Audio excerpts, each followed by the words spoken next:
What's good, basketball fans? You know what time it is. This is Business Casual Basketball coming back at you guys for episode number 142. We are back on the mic discussing the NBA at large. Glad to have you guys back on another episode as we're talking about a couple of young players in the NBA who are getting additional opportunities in the wake of some injuries. And just down the stretch of the season, they find themselves just kind of fighting for their lives in the NBA. And we're going to look at to see exactly what their future may look like after this season. And then also this season as a whole has been kind of wonky. It's been kind of weird.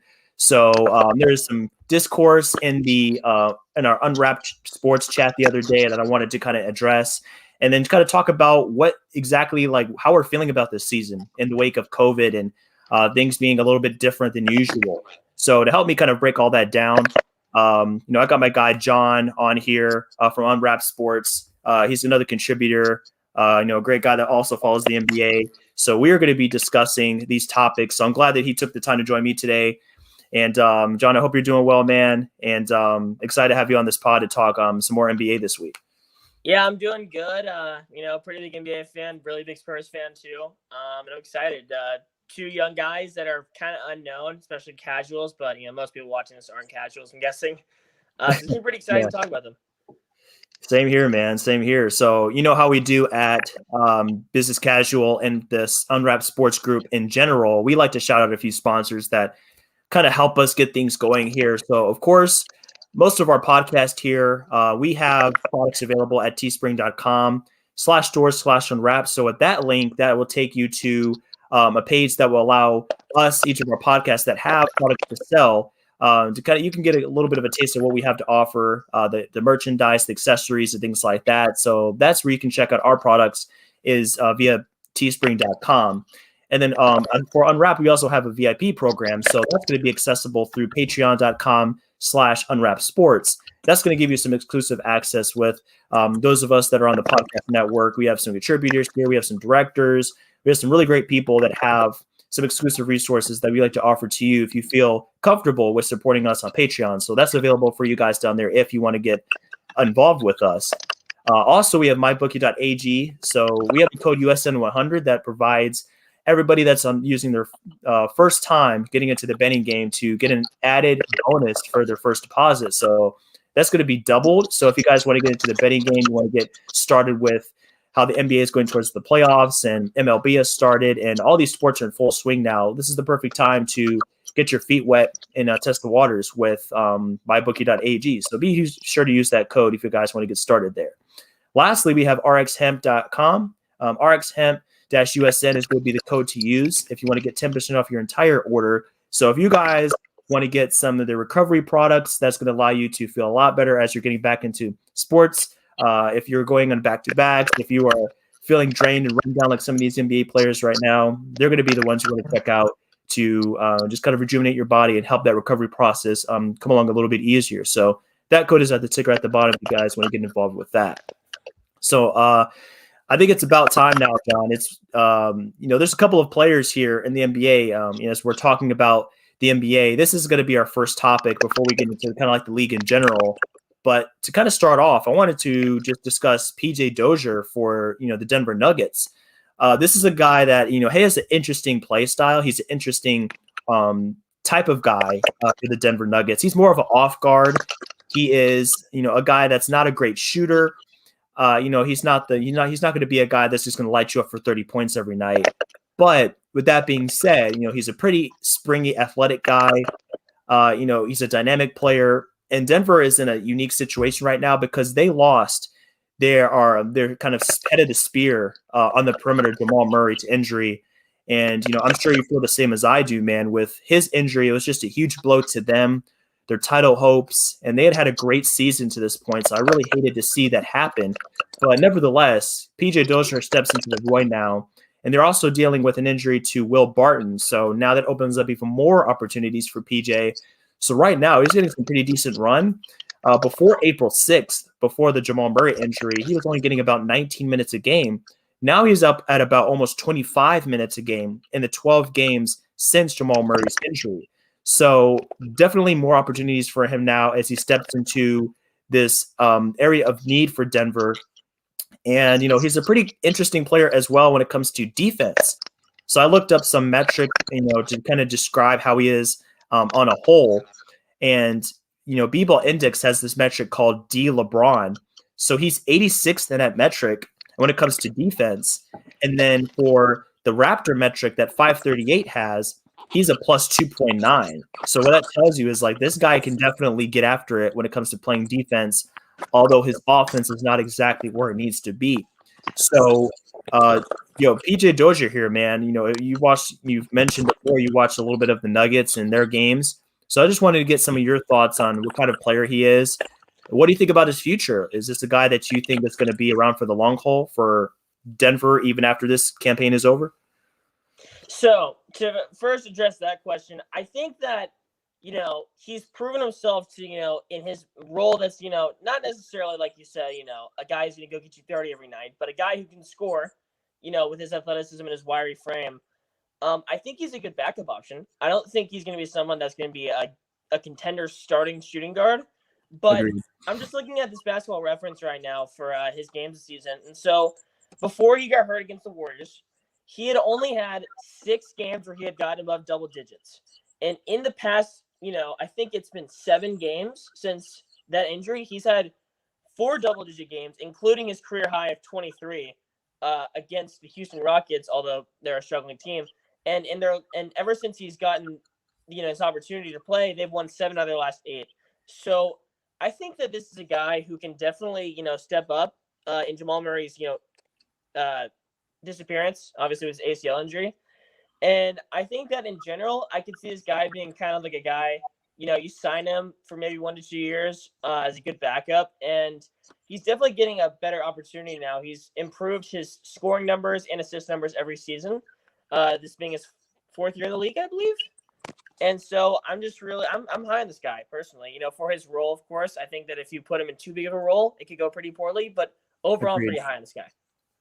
Me too. He's definitely a fun guy to watch. He's not going to be this guy that goes out there and he's not going to be, a star player. I agree with you on that point. His role kind of defines him as more of a role player, a backup guard. He could play the 1 or the 2, I believe, just looking at some of his strengths and weaknesses. So the big sticky point with him, of course, is going to be the shooting. So you're looking at his percentages this season. He's only at about 32% this season, and that holds pretty steady with his career average of 32%.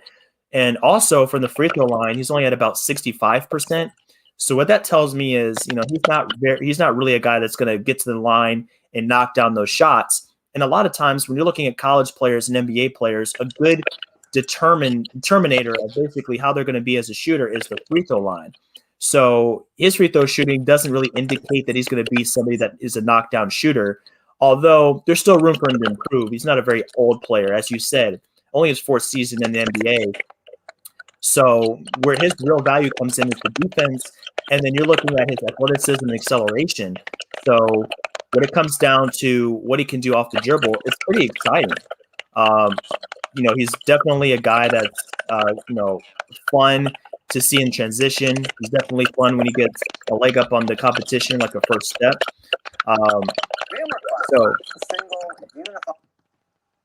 It's definitely, a fun guy to watch. And I just love when he gets these opportunities. So he's at about 66% at the rim right now, 65th percentile since April 6th, since the Murray injury. So he's getting better when it comes to being a finisher, but he definitely needs to work on that shooting, as we kind of mentioned earlier.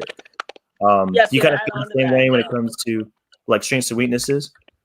Yeah, so just to quickly add on to his shooting thing, I think that he really works in the Nuggets system due to their ball movement. So he's able to cut off ball a lot, especially with Jokic, demanding so much attention. He can get those really easy cuts to the rim. And also Michael Porter Jr. is a really good passer for his position.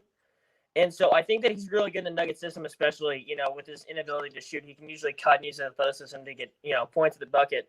But as for strengths and weaknesses, I think he uses his body well. He knows his athletic, prowess relative to other players. And I think he uses his 6'6" frame and his really, high vertical to essentially baby other players, at his position. 6'6" isn't abnormal, but when you have a really wiry frame and you have a very high vertical, it makes it hard to guard. So I think he uses that well. Outside of the obvious for his weaknesses, obviously he's not the best shooter, but I also think he's the best passer. He's never averaged above 2 assists per game in his 4-year career. I know he hasn't gotten a lot of PT up to this point, but if you're a guard and you're not averaging above 2 assists per game, in the minutes he's getting, that's a little bit of a concern. So I think that overall, he's just one of those guys that really knows how to use his body, and that's gotten him to this point. But I feel like if he can improve on his overall offensive game, then he can make a really big difference in this league, in this role, obviously. Oh, yeah, big time. If we're trying to figure out, what kind of player he's going to be in the future, it's really exciting to see what he can do without a shot, really. So he's already a pretty good finisher. You did mention that he's lacking when it comes to playmaking skills. So that's going to have to be addressed a little bit as well. But, if he's an off guard, it's not much big of a deal. He just needs to learn how to be better at kind of moving the ball quickly within the offense. He just got to stay within himself, which I think he does pretty well already. But the question of mine is, how are the Nuggets feeling about keeping him long-term with the rise of Michael Porter Jr., with Jokic on a max deal, Murray on a max deal, Will Barton coming up to free agency? It's going to be interesting to see if they feel like he's going to be worth the investment going forward. For next season, just to kind of take a snapshot at 21-22, he's at about $1.9 million non-guaranteed. So basically what that tells us is the Nuggets don't have to commit to him beyond this season if they don't feel like he's worth the commitment. So I'm looking at this opportunity for PJ Dozier, he's 25 minutes per game right now, as a tryout. It's weird to say that because he's in year 4, but it's a long-term tryout. So if he performs well in these minutes and he gives this offensive some kind of boost and he provides the defense that Denver lacks sometimes, it's definitely going to be a good indicator for his future. But we're going to have to kind of wait and see how he performs in bigger minutes. 12, 13 games in, he's done well, but it's tough. It's hard to kind of maybe think about what is going to happen long term. We're such a small amount of money. We're talking about less than $2 million. It may not be such a bad investment to kind of keep him around, for that last season. But, it's definitely going to be interesting to watch as they kind of go into the next era of Nuggets basketball into next season. Because starting next season, Jamal Murray probably won't be back to the fold at that point either. So we'll see how that goes for him. Yeah, and just closing notes, I think that when Jamal Murray does come back, I think that obviously his role is going to be reduced, but I think he's proved himself enough, as a player in this role right now to the point where they can keep him and he can be a contributor. And I'm kind of excited to see what he does next season in his new role. And overall, I think that, he's proved himself. So we can move on to the next player, I guess. Definitely, man. So another player we're kind of looking at right now is Najee Marshall. So, this is a guy that New Orleans kind of poached recently, kind of as a two-way player to kind of add and just kind of give an opportunity. So New Orleans is in a different position than Denver. Definitely a team that's looking at a season where they're not going to be in the playoffs. They're going to be more of a team that's outside the playoffs, playing more in the lottery, but it's still going to be worth keeping an eye on as we go forward. Into this season, next season. People have been pretty high on him. I've watched him play. I've seen a little bit of him. He basically strikes me as like a 3-and-D wing in principle and on paper. That's what you want to see from him. So, 6'7", 220. Streaky shooter, but I think if you get him in the corners, you get him a wide open look, it'll be pretty good for you. And 38% of his shots are catch and shoot. So this is a guy that's going to be making plays that others create for him. He's not going to be a guy that gets his own offense a lot. He mainly lets guys like Brandon Ingram, Zion, Lonzo kind of set him up and give him some looks. So there's potential there as a shooter, and there's potential as a playmaker. We just talked about PJ Dozier. He's not really a great playmaker. But for Naji, he's at 2.6 assists in 19 minutes a game.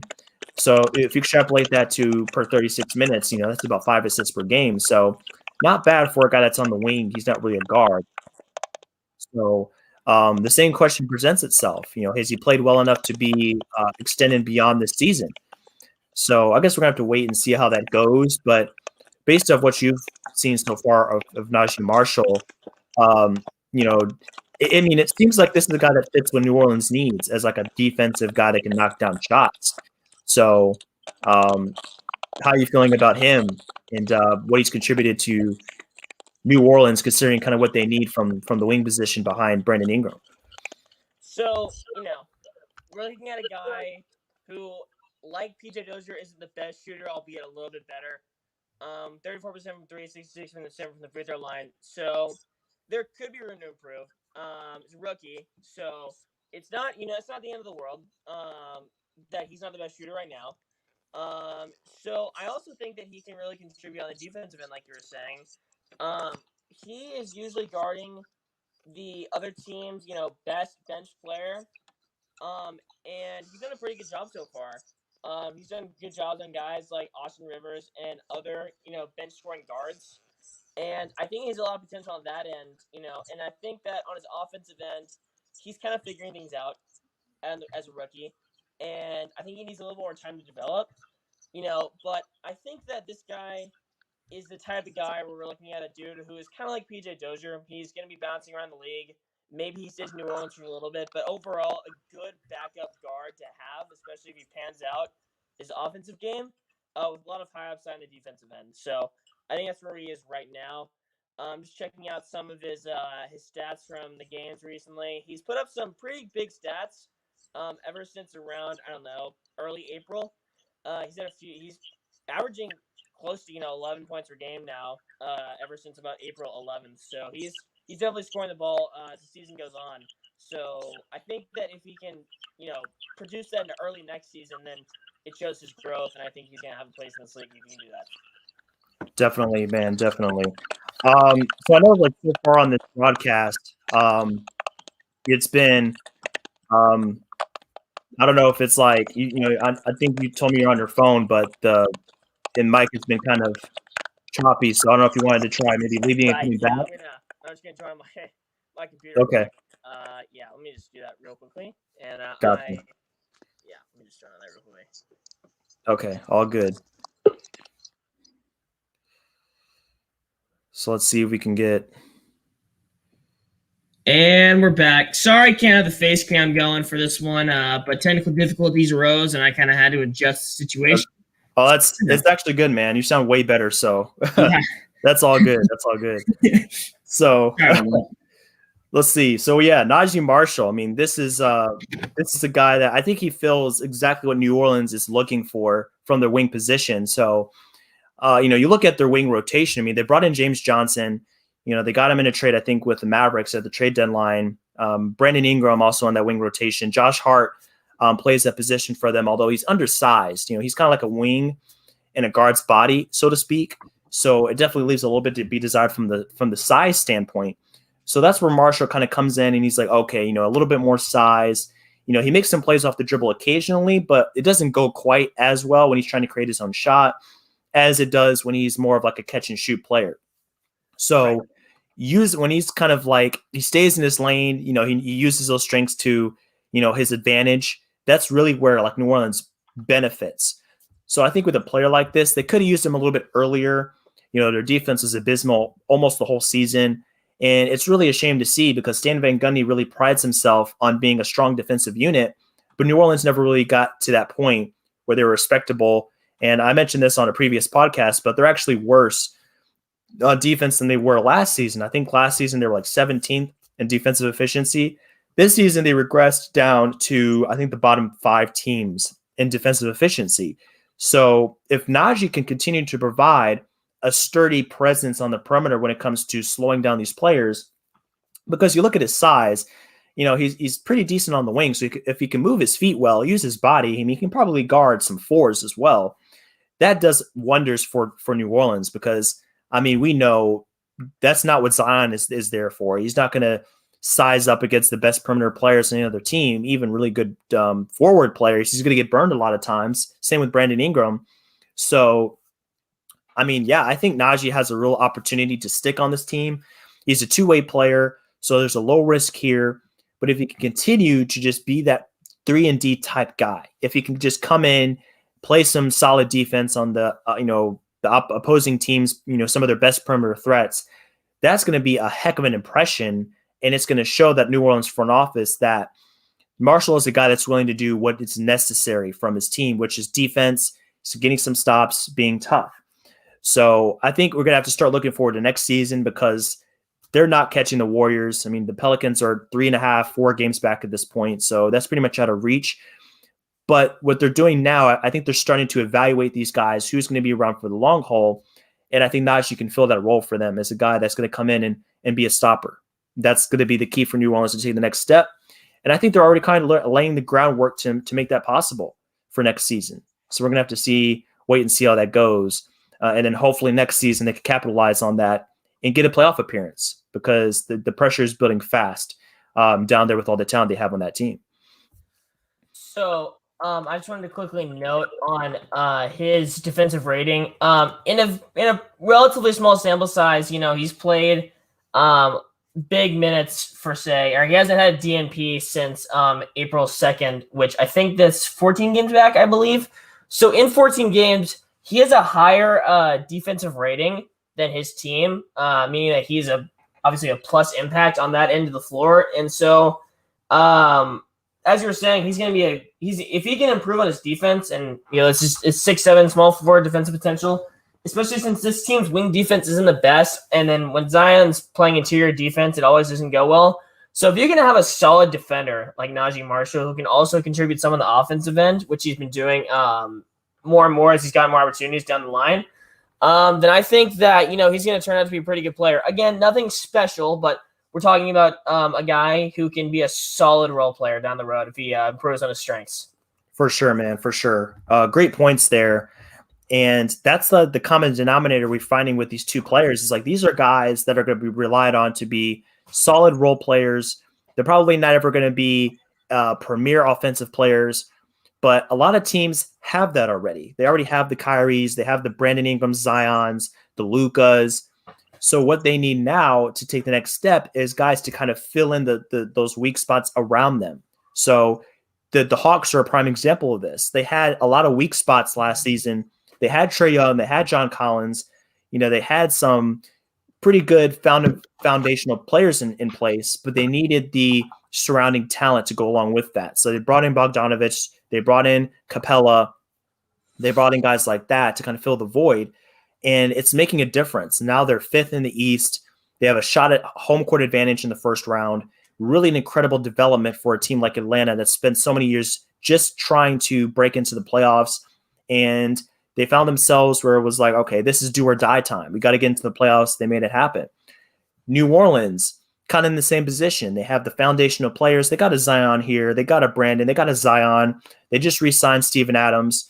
So they're going to need those role players to kind of come in and do the job. For Denver, with injuries, with the weight that Jokic has to carry every night, that's what they need. They need some guys to kind of come in and supplement the stars, and that's what's going to allow them to continue to be competitive even when guys are sitting games, they're getting rested, players are wearing down, so they need to play more minutes.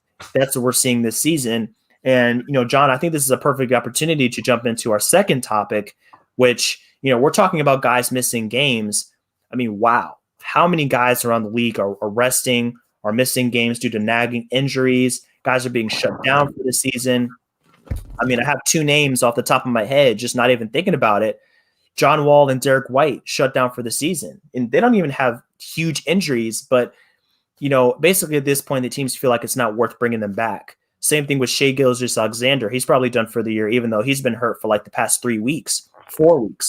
So now we're kind of in a position where we can evaluate now. We have perspective on this season. We can look back at the 60 plus games played so far, and we can really kind of ask ourselves, how has this gone so far? How has it been to be a fan of the game? And I think you had some comments on our chat the other day. I had some as well. And basically what we were saying, I mean, I'm looking at comments from you, Mark Belleville, Caleb, a lot of our guys in our group here, and it's like they're saying kind of like the same thing. It's like, I haven't been invested in the season. I haven't been excited about it. It's unpredictable. It's hard to be in the betting game, things like that. So like, I mean, how have you felt personally about how the season has gone? Has the format drained you of the excitement and the passion that was there before? Like, which side of the fence are you on relative to, I guess, the conversation that was in our chat the other day? So for me as an NBA fan, I felt, since the longest time, I've been an NBA fan since around 2012. I think at that time I was 9 and I just started to really get big into the Spurs. I am a Spurs fan if you didn't know already. And so I feel like ever since then, maybe past 2014, sorry, I misspoke. Ever since like 2014-ish, no teams, to my knowledge, really tried that hard in the regular season. But and so I'm not as invested in the regular season, although I obviously keep up with the NBA. I love the NBA. But usually all the big players are either, all healthy for the most part, or they're not resting the whole season. This season has taken that aspect away. I believe that I can go on a list right now and just like look. I mean, it's insane. Klay Thompson, Kevin Love, Kevin Durant, Anthony Davis, LeBron James, D'Angelo Russell, CJ McCollum, John Wall, TJ Warren, Spencer Dinwiddie, James Harden, Joel Embiid, Karl Anthony Towns, Kristaps Porzingis, Kemba Walker, Kawhi Leonard, Gordon Hayward, Eric Gordon, Evan Fournier, Jimmy Butler, Paul George, Bogdan Bogdanovic, Yusuf Nurkic, Danilo Gallinari are just a few of the names who have missed over 20 games this season in a 72-game season. So that's to start over a fourth of the season for every single one of those guys. Not to mention that list, I can go way longer. And so I feel like that, with so many big names going in and out, and it's hard to keep up with the consistency and, the NBA being usually a solid realm where it's kind of the best teams are usually the best based on, what the rosters are filling. It's not like college basketball where it's kind of unpredictable. It's usually solid. And that aspect where it's really unpredictable and changing all the time, and, you don't know who's in, don't know who's out. It's become less interesting to watch since it's just so hard to keep up with, especially, since everyone has a busy schedule. Obviously, COVID complicates a lot, for the viewer. And so I feel like that, in my opinion, is a lack of excitement. Now, I feel like that's going to all go away really quickly when the playoffs come on because, everyone just turns on for the playoffs. Oh, yeah. But as for the regular season, I just feel like that since there's been so much change in unpredictability, especially with the big names, missing a lot of games, I feel like that's the reason why, in my opinion, there's been a lack of excitement for this season in particular. I get where you're coming from, man. There's definitely nights, if you look around the league, where it seems like guys aren't as interested. They're a little bit lackadaisical. They're not giving the full effort. And it's definitely going to happen. When you have all these games, there's bound to be some in there where guys are not all the way locked in. And that's where you come up with blowouts. You come in with guys that are just drained. You come in with guys that are not all the way there that night. The other team comes in on a mission, and you get a beatdown like the Mavericks game to the Warriors the other night, where the Warriors had 29 points in the first half. So, things like that are going to happen. We're going to have lopsided contests. We're going to have guys that aren't, really giving it their full effort. But what I've found in my years as an NBA fan, and I've been a fan a little bit longer than you, I want to say since 2009-10. But, just looking at regular seasons overall, there's definitely lulls in the schedule. There's ups and downs. Guys are in, guys are out. And it's interesting to kind of look at the landscape today because with most people would say the injuries are out of control this season. They're way more than usual. We're in a terrible position. But I read an article the other day on The Athletic where Ethan Strauss had an interview with Jeff Stotts, sports injury expert. He does a lot of great analysis on NBA injuries.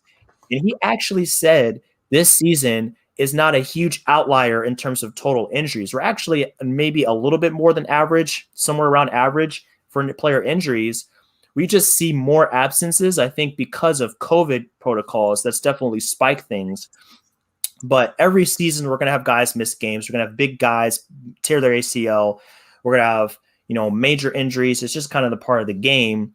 But I think this season in particular is different because, we have guys hurt. That's normal. But we also have the protocols. We have postponements. We have tougher travel arrangements, more games in a shorter amount of time, more back-to-backs. So I think that's wearing guys down more. So then that's probably going to create more games where guys are just tired or hurt or whatever. And it's going to create imbalances. So I don't know if you play fantasy basketball, but I do. You do? Okay. So yeah, there's definitely an element of unpredictability there. It's like, your team is awesome one week and then you're at the bottom the next week because everybody's resting and hurt. So yeah, it definitely creates like this just whack kind of crazy NBA. But yeah, I mean, you said it, man. Like when it comes to the playoffs, I think we're going to be back in gear. LeBron and AD are going to be back. Hopefully the big three for the Brooklyn Nets are back. So hopefully that atmosphere back and fans are coming back. So I think if we can hold on a little bit longer and put up with some of the games at the end of the season that are a little bit just like uneventful, we're going to get to that point again where like basketball is here full force and it's going to be as exciting as we're used to seeing. If we can just kind of just get to the light at the end of the tunnel, man, I'm certain we're this close, just hanging a little bit longer.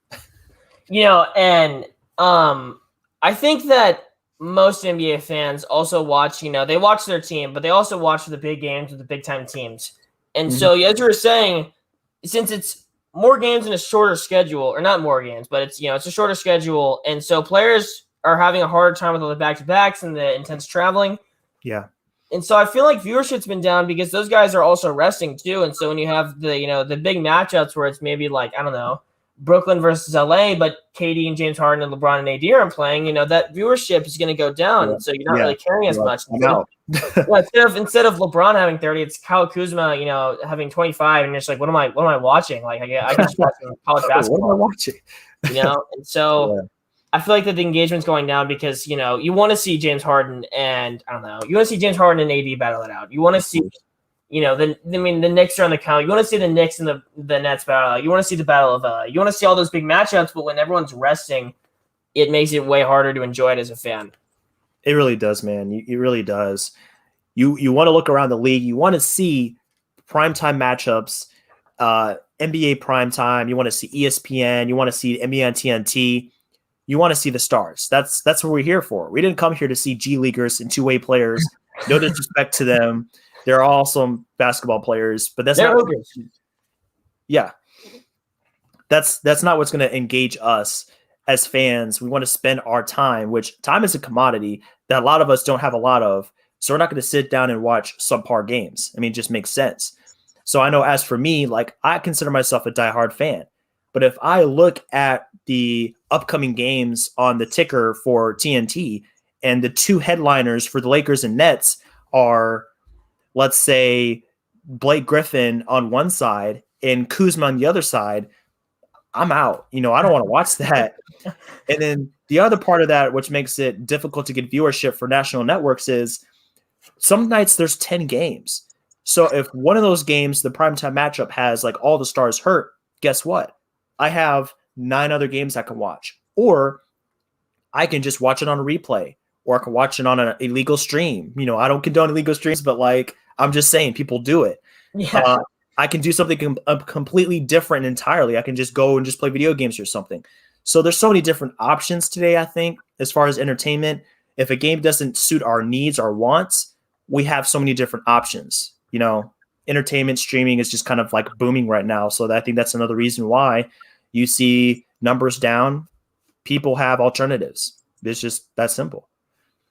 Yeah, and just to add on real quickly, for the diehards, not even the casuals, League Pass really makes it tough when, you're supposed to see a good matchup, but you can watch an okay one, when it's supposed to be a big matchup and, the big players aren't there, but you can see, like, I don't know, maybe the Nuggets versus the Pelicans as opposed to, the Battle of LA, and you'd rather watch that since the Battle of 8 doesn't even have Kawhi, PG, LeBron, or AD. And so I feel like that, especially, with illegal streaming, as you said, and, video games and other methods of entertainment just makes it harder, just like you said. Oh, yeah. And answer me this, man. If you're watching League Pass and you see the Battle of LA, like you said, but everybody's hurt, or let's take it a step further. So let's say it's not the Nuggets and the Pelicans. Let's say it's the Cavs and the Kings, but they're completely healthy. So you have Colin Sexton and Garland and Fox and Halliburton, which are you picking? Like, which game do you want to watch? I mean, it's a matter of whether I want to watch, Kyle Kuzma and Danny Red or, Colin Sexton, Darius Garland, and I'll take Sexland all day. Yeah. I mean, there you go. It's just a matter of, I would consider myself a diehard fan too, but at the end of the day, even if you're a diehard fan, you just know you want to watch the bigger matchups regardless of what the teams. And so that when you're turning on those games, you want to see the bigger players. And so, yeah. It's the end of the day. That's it. That's it, man. Like, you just like made my point exactly. Because like I found myself watching the bad teams. I'll watch the Thunder sometimes because I look at it and I'm like, I see all this potential. I see talent. I see all the promise. And we just got done talking about how guys sometimes you just go through the motions. If guys are on a 2-way deal or a 10-day deal or non-guaranteed for next season, guess what? They're not going to slack off because they know their opportunity, their window is this wide. So they have to put everything they have into it. Let's say a team is battling for a play-in spot. They're out just outside the playoffs. Like, let's say Washington is a great example. They're fighting for their lives. The Bulls, they're not going to take games off because they know it's at stake. And a lot of people don't like the play-in, but that's one reason why I kind of like it, because otherwise, like if we didn't have the play-in, guess what? The Raptors, the Wizards, the Bulls, they're out. They're probably going to check out with like 15 games left because the playoffs are just out of reach or they're mostly out of reach. So I think it creates a little bit more competition down the stretch for guys that are like on the fringe, as opposed to people just kind of like mailing in the season like we're seeing from like Detroit and the Rockets, which is it's kind of annoying actually seeing the Pistons rest Plumlee and Jeremy Grant. They're two young guys in their 20s and they're resting. And I don't even think they're hurt.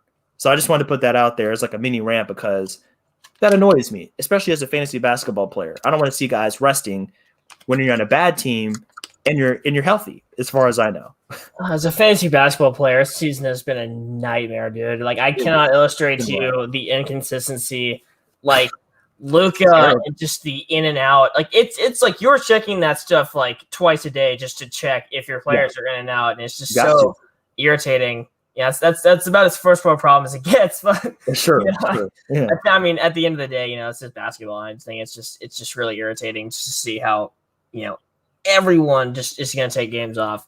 Albeit, it's not necessarily their fault sometimes because if you have a back-to-back and then a one-day break and another back-to-back, if you're 35 years old, I don't really expect you to play all 4 of those games. Yeah, that makes sense. It's not really your fault. It's just a matter of circumstance, and it's really annoying on the the viewer.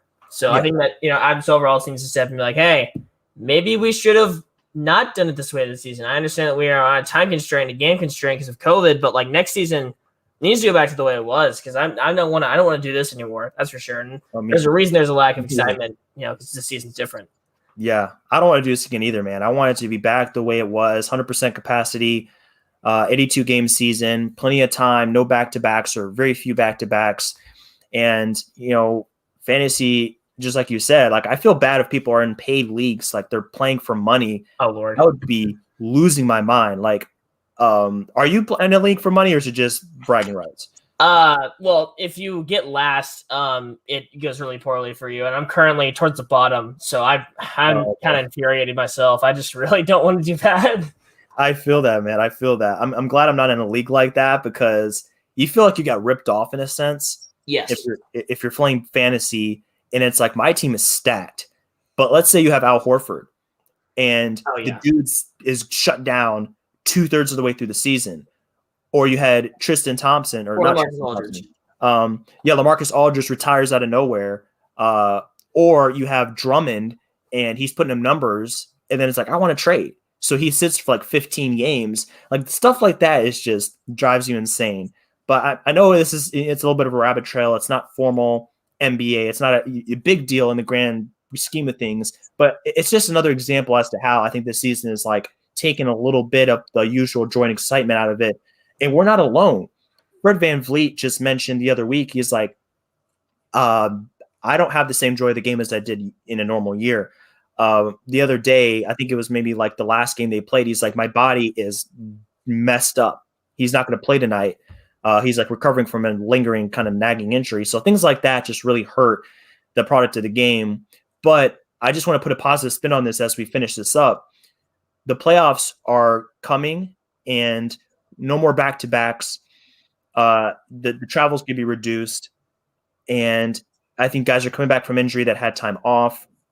So I'm just really looking forward to kind of how that plays out as we kind of see fans back in the arenas and things get back to normal as it could be right now, because that's the time of the year that we all are invested in. And we're going to see some new timers here. We're going to see Phoenix, battling for the number 1 seed.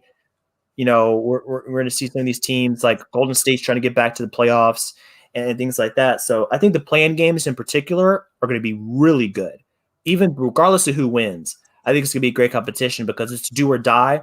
So it's going to capture some of that NCAA magic where it's just like win or go home.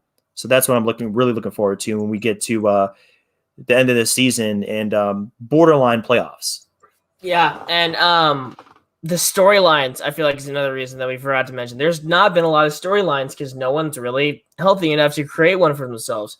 You see New York, you see the New York Knicks as a storyline, but, outside of that, I can't say I see a lot of big ones. The Suns, maybe. But I feel like in the playoffs, a lot of those are going to get reinvigorated and those are going to get really big again. So I feel like that's going to be another reason why a lot of people are going to tune in. Oh, yeah. As we're talking about the Battle of LA. LA versus New York potentially in the finals. We got Denver coming back for their spot, trying to get to the finals potentially with the Jamal Murray injury. Then East, even though it's not been as good this season, it's going to absolutely get crazy again. I can guarantee it. Oh, yeah. So we're going to see a lot of those storylines coming back. And I think it's going to be really entertaining. But as of right now, there's not too many because everyone's resting. So True that, man. Unfortunate reality, but things are getting better. And I'd say for anybody that's lacking some of that joy and excitement, go look at some of the teams that are back in the back end of the standings and teams that have some young talent like PJ Dozier and Najee Marshall, because there's something they're playing for. And we can't get short-sighted and just look at this season. Sometimes it's more about the future. And with guys like that, there's something to look forward to as we get into future years where things are going to be back to normal. And hopefully those guys have done enough to give themselves an opportunity to stick with those teams or find another team as they continue their NBA careers. So, John, I want to thank you again, man, for taking the time to join me on this podcast. Great time, great discussion. And as we finish up, I wanted to give you an opportunity to let people know where to find you on social media if they want to get involved with you or maybe kind of hit you up after this podcast. So real quickly before I do any of that, it's been dope. I haven't had the opportunity to speak my mind on the NBA on a live platform ever. So it's been a really cool first experience doing it with you. But moving on to my my socials real quickly. I'm part of a podcast called Creating Madness. We talk about college basketball. We briefly talked about how PJ Dozier and Najee Marshall, both ballers in college. If you can find a lot of interviews we have with college head coaches like Juwan Howard and the Youngstown State head coach. We're getting one potentially with Georgia State and Leonard Hamilton from Florida State. But you can find all of those on Creating Madness on Spotify or Apple. Our Twitter is at ATR Madness and our Instagram is @_Creating Madness. So go check us out there if you really want to watch the college game. Nice, man. I love what you guys got going on. Keep up the great work and keep connecting, man. That's a huge when it comes to the kind of industry and the kind of business we're in. So for business casual basketball fans, you can find us at BC Basketball 2 on Twitter and Instagram. And then our website is bcbasketball.info. The 2021 free agent list just went up, so be sure to check that out in addition to our blogs and the podcast and other resources we have available to basketball fans out there. So thanks again, everybody, for joining us on this installment. We'll be back next week with some more NBA analysis. And until then, enjoy this NBA season, enjoy the rest of your day, and we'll see you back on the pod real soon. Take care. Peace out.